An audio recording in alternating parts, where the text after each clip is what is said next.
d'une perte de poids. Je me dis pas que je fais un déni de grossesse. Le ventre, ma poitrine qui a énormément perdu aussi, mon visage. Au niveau de mon cou, je vois une boule. J'avais les yeux qui ressortaient. Il n'y aurait rien qui aurait pu prévenir ce genre de choses en fait. Dans ma vie, tout allait bien. Il y a un problème.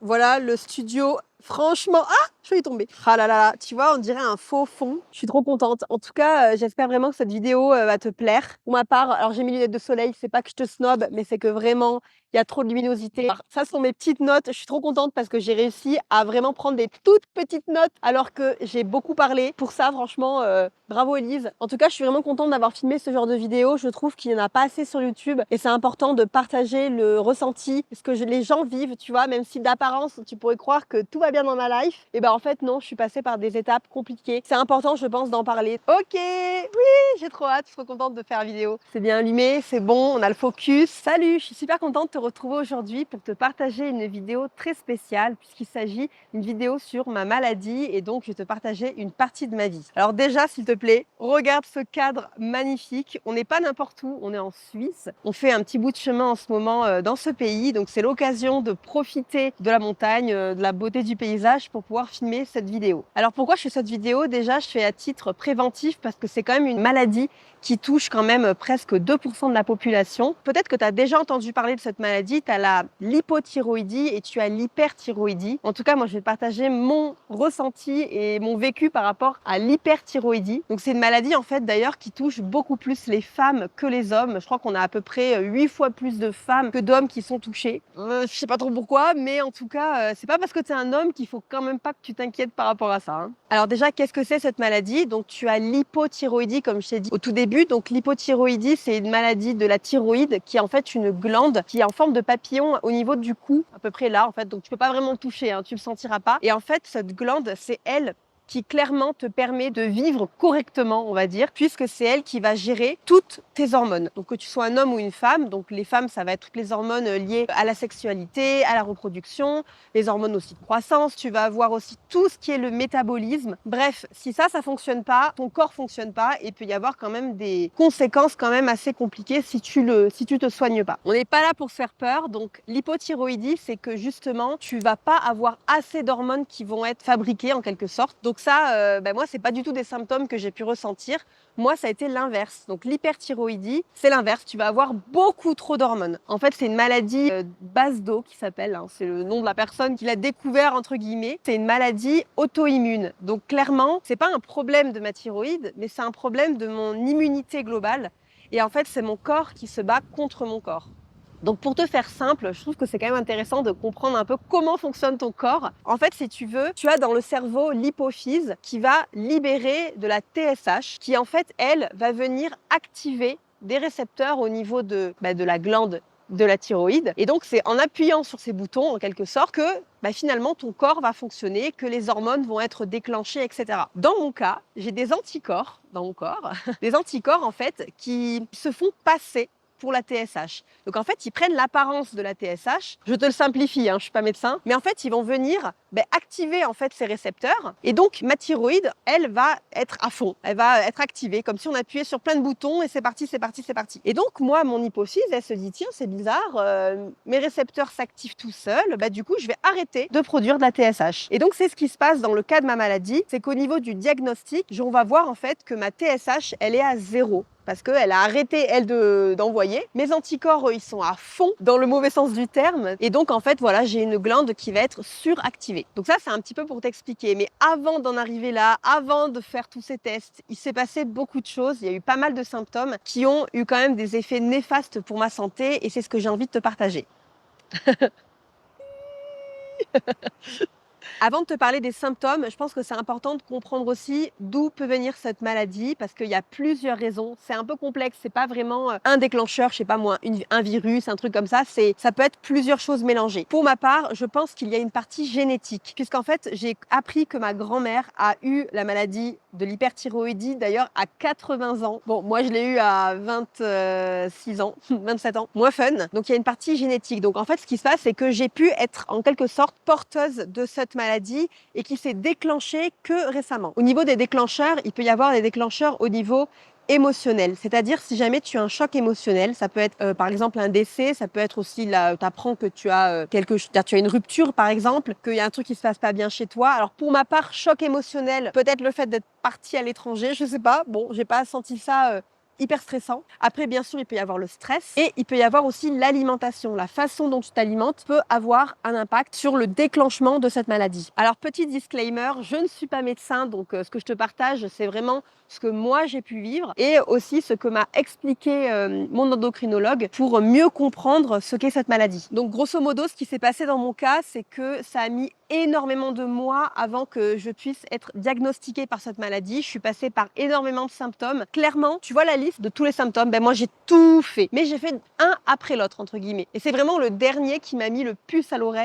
l'oreille, pardon, pour comprendre ce que j'avais. Pour refaire un petit peu l'ordre chronologique, c'est au mois de mai 2022, donc clairement ça fait 2 ans maintenant, que les symptômes ont commencé. En fait, j'allais très bien, hein. D'un point de vue santé, j'avais aucun souci, ma vie allait très bien. On avait prévu avec Baptiste lui il avait quitté son emploi, de partir vivre 1 an à l'étranger, donc sac à dos, etc. On était vraiment dans cette période hyper excitante de changement de vie. Et donc là, les premiers symptômes, c'est que j'ai commencé à être essoufflée au niveau de l'effort. Donc chaque printemps, on part en général faire une randonnée dans les Pyrénées. Là, étonnamment, j'étais quand même hyper essoufflée. Donc au début, j'ai un peu mis ça sur le dos de bon, j'ai pas fait beaucoup de sport dernièrement, c'est peut-être pour ça. Bon, pas trop d'inquiétude, mais bizarre quand même d'être autant essoufflée pour si peu, j'ai envie de dire.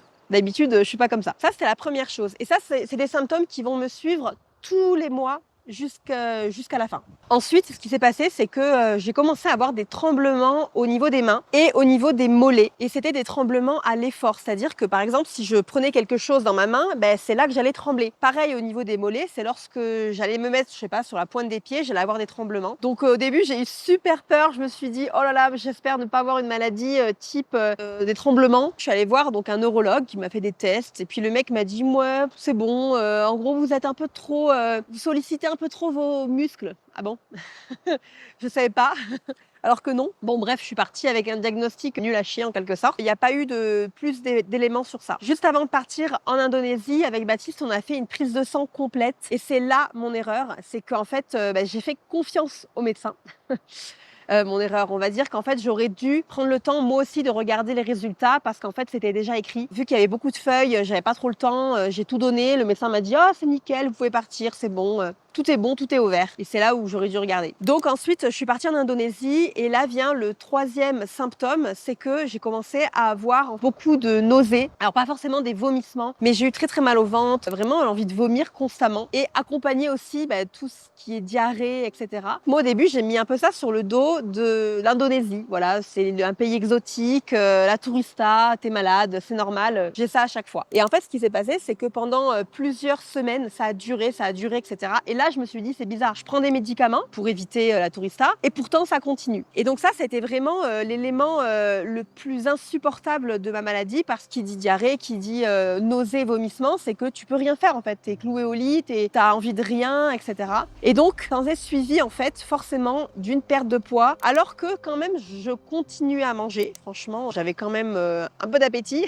Je vomissais pas, hein, c'est-à-dire que j'avais des nausées, mais je mangeais quand même. Et donc, ce qui s'est passé, c'est que je me suis pas vraiment rendu compte, puisque comme je mettais des vêtements hyper lâches à cause de la chaleur, des moustiques et tout, tu vois pas forcément que tu rétrécis, tu vois. Tu dis bon, ok, j'ai des vêtements amples, why not? Mais en fait, finalement, c'est ce qui a le plus changé sur mon corps. Et donc, j'ai perdu du poids. Et en fait, là, au bout d'1 mois sur place, j'avais plus mes règles, alors que je suis quelqu'un qui suis hyper réglée. Donc, dans le jargon, on dit des aménorrhées hein, quand tu n'as plus tes règles. Et là, je me suis dit, oh putain, plus mes règles et des nausées, est-ce que je suis pas enceinte? Et là, je t'avoue que c'était pas du tout le plan. On venait de tout quitter, on venait de partir. On avait prévu 1 mois à l'étranger. Non, non, non, non, non. Là, c'était pas du tout prévu. Donc, on a fait plein de tests. Moi, je suis quelqu'un assez angoissé par rapport à ça. Donc, j'ai fait au moins, je crois, 5 tests, sachant que c'était quand même des tests pas comme en France, hein, ou pas comme je peux connaître. Hein. C'est vraiment des espèces de petits papiers hyper fragiles. Donc, quand tu l'achètes, faut que tu fasses gaffe pour faire le test le lendemain, etc. Donc, à chaque fois, j'avais peur que ça marche pas. Bon, au bout de 5 tests négatif, je pense qu'on peut dire que c'était pas ça. Mais je me suis dit, oh là là, me dis pas que je fais un déni de grossesse. Mais du coup, non, un déni de grossesse, normalement, t'as encore tes règles. Bon, clairement, c'était pas ça. Et à partir de là, j'ai eu d'autres symptômes. Attends, j'ai vraiment trop de lumière. Ah, ah. Petite pause. OK, ça va mieux. Notamment le fait que j'ai commencé à boire énormément d'eau. Je buvais presque plus de 3 litres d'eau par jour, alors que je faisais pas grand chose, mais encore une fois, j'ai mis ça sur le dos de la chaleur, donc je buvais et tout. J'allais pas forcément plus aux toilettes, mais je buvais énormément. Et aussi, j'ai commencé à avoir des palpitations. Donc en fait, ça veut dire que toi qui peut-être t'en as jamais eu, c'est vraiment ton cœur qui se met à battre très très vite, sans aucune raison, alors que t'es allongé, alors que tu fais rien de particulier. Et notamment, tu peux voir par exemple au niveau de ton pouls ou au niveau du ventre, vraiment qui sursaute quand t'as vraiment fait un jogging, tu vois, ton corps, je sais pas, il est hyper stimulé alors que tu fais rien. Forcément, perte de poids, donc clairement, je commençais à être méconnaissable. Ça s'est surtout localisé au niveau du haut du corps, les bras, le ventre, ma poitrine qui a énormément perdu aussi, mon visage. J'ai aussi une perte musculaire, donc j'ai perdu beaucoup de muscles et j'étais devenue très très fatiguée. J'avais du mal, par exemple, à monter les escaliers, à porter un sac à dos. Baptiste, il devait tout faire pour moi. Donc là, tu vas te dire, mais pourquoi t'es pas allé voir un médecin? Alors ça, c'est assez bizarre, c'est qu'en fait, j'étais à l'étranger, ce qui fait quand même c'est quand même pas pareil. Je sais pas, j'avais pas envie de me confronter à ça peut-être, ou j'avais peur, je sais pas. En fait, je voulais pas inquiéter ma famille. Je m'étais dit, putain, je suis partie à l'étranger, la loose, quoi. Tu pars au bout de 2 mois, t'es malade, tu rentres. Non, non, fallait surtout pas que je rentre. Et là, ça a été une erreur aussi, hein. J'aurais dû en parler, j'aurais dû prendre vraiment conscience de ce qui m'arrivait, mais je l'ai pas fait. Ça a quand même eu, voilà, des conséquences, encore une fois. À chaque fois, j'ai trouvé un peu une excuse de, c'est la tourista, c'est la chaleur, c'est Bali, parce que clairement, il y a rien qui aurait pu être. Il n'y aurait rien qui aurait pu prévenir ce genre de choses en fait. Dans ma vie, tout allait bien. Le dernier symptôme, c'est vraiment ça qui m'a mis la puce à l'oreille, c'est que déjà j'étais donc dégoûtée de tout ce que je pouvais manger. Donc là, la seule chose qui pouvait passer, c'est du sucre. Donc des boissons sucrées, des gâteaux, des bonbons, genre tout ce qu'il ne faut pas normalement.